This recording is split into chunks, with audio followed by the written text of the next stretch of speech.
உள்ளத்தின் வேர்களில் படிந்திருக்கும் பவித்திரமான உணர்வுகளை பதிவு செய்யும் முயற்சி.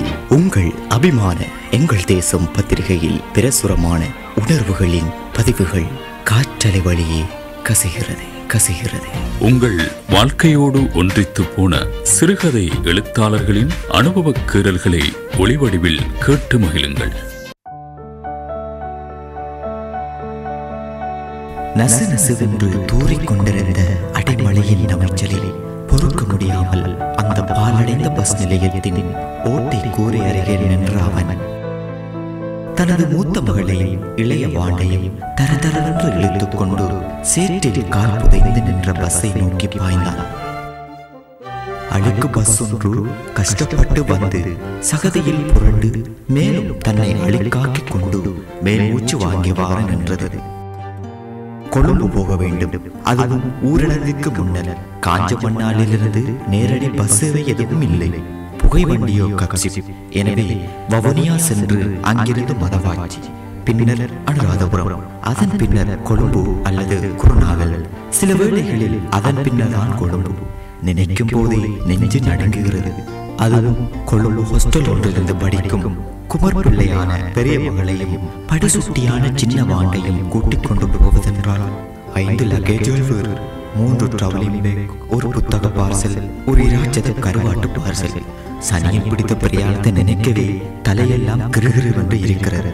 முதல் பஸ்ஸுக்கோ இவ்வளவு பிரியத்தனம் என்றால் இன்னும் 3-4 பஸ்கள் ஆண்டவன் தான் காப்பாற்ற வேண்டும். வவுனியாவை அடைந்ததும் அனுராதபுரத்தை நோக்கி நின்று கொண்டிருந்த ஒரு லொடலொடா பஸ்ஸில் பாய்ந்து ஏறுகிறான் அவன். தனது புத்திர சிகாமணிகளை தரதரவென்று இழுத்துக் கொண்டு மூட்டை முடிச்சுகளுடன். ஒரு வார பஸ் அனுராதபுரத்தை அடைய பகல் 1 மணியாகிவிட்டது. கொழும்புக்கு உடனடியாக பஸ் இல்லை. கூட்டமும் எக்கச்சக்கம். பொறுத்தார் பூமி ஆள முடியாது. ஆமையிடம் அடிபட வேண்டியதான் கேள்வியு. மீண்டும் ஒரு மூட்டை முடிச்சு தரதரப்புடன் குருநாகல் பஸ்ஸினுள் அடைக்கலமாகினான் அவன். மினி பஸ் தான். வாண்டு பசியை முணங்குகிறது. கடலை 3 பேக்கெட். அது மேலும் பசியை தூண்டிக் கொண்டிருந்தது. எப்படியோ குருநாகல் போய்விட்டால் வயிறார சாப்பிட்டு விட்டு கொழும்பு பஸ் பிடிக்கலாம் என்பது ஆசை, நப்பாசை. பசியை மறந்து புதினம் பார்த்து கொண்டிருந்த வாண்டு அலறுகிறது. வாப்பா வாப்பா, இங்க பாருங்கப்பா, இங்க பாருங்கப்பா, எரிஞ்ச மனுஷன், உம்மாடி பயமா இருக்குப்பா. ஒரே நேரத்தில் அவனும் மூத்த மகளும் வெளியே எட்டி பார்க்கிறார்கள். மகள் பிரபல கல்லூரி ஒன்றில் AL பயோ படிக்கிறாள். அவனுக்கு தலை சுற்றுகிறது. மூத்த மகள் அருவருப்புடன் நாக்கை சுழிக்கிறாள். 1 அல்ல 2 அல்ல 5 சடலங்கள் கரிக்கட்டை 2 படுத்து கிடக்கின்றன. ஒன்று குப்புற, மற்றொன்று நிமிர்ந்து. 3வது சடலம் பாதி எழுந்தும் எழாமலும் 2வது சடலத்தின் மேல் சாய்ந்தபடி கிடக்கிறது.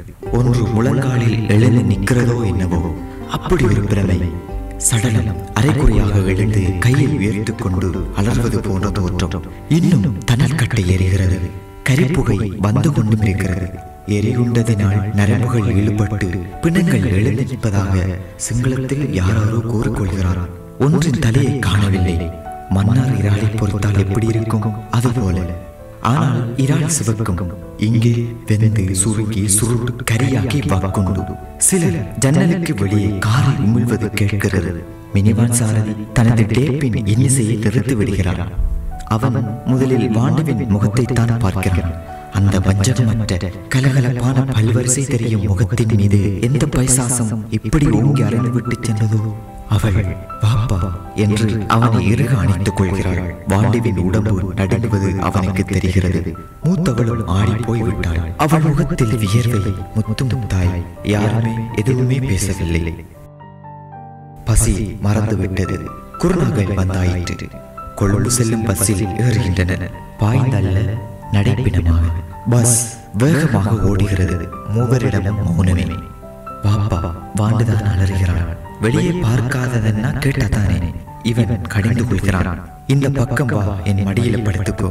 வாண்டுவை இழுத்து நடுவில் வைத்து விட்டு அவன் ஜன்னல் பக்கம் ஒதுங்கி அவளின் தலையை தனது மடியில் சாய்த்து தடவி கொடுக்கிறான்.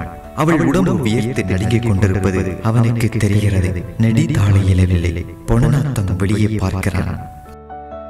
ஆற்றில் மிதப்பதென்ன மரக்கட்டைகளா, இறந்த திமிங்கிலங்களா, அல்லது சுறாக்களா? அழுகியும் அழுகாமலும் பாதி தின்றும் தின்னாமலும் மனித சடலங்கள். ஒன்றா இரண்டா? தலையெங்கே தலையெங்கே? சிலவற்றில் கைகால் இல்லை. பூதாகரமாய் உப்பு இருக்கும் ஒரு சடலத்தில் மேல் பறவைகள் கொத்தி கொத்தி.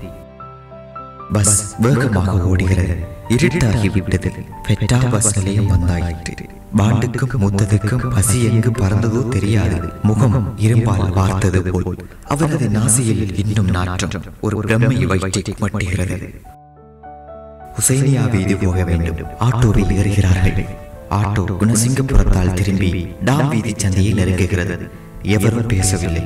திடீர் பிரேக். அதிர்ச்சியில் தடுமாறுகிறான் அவன். நிறுத்தியதன் ஆட்டோ சார்ந்தது.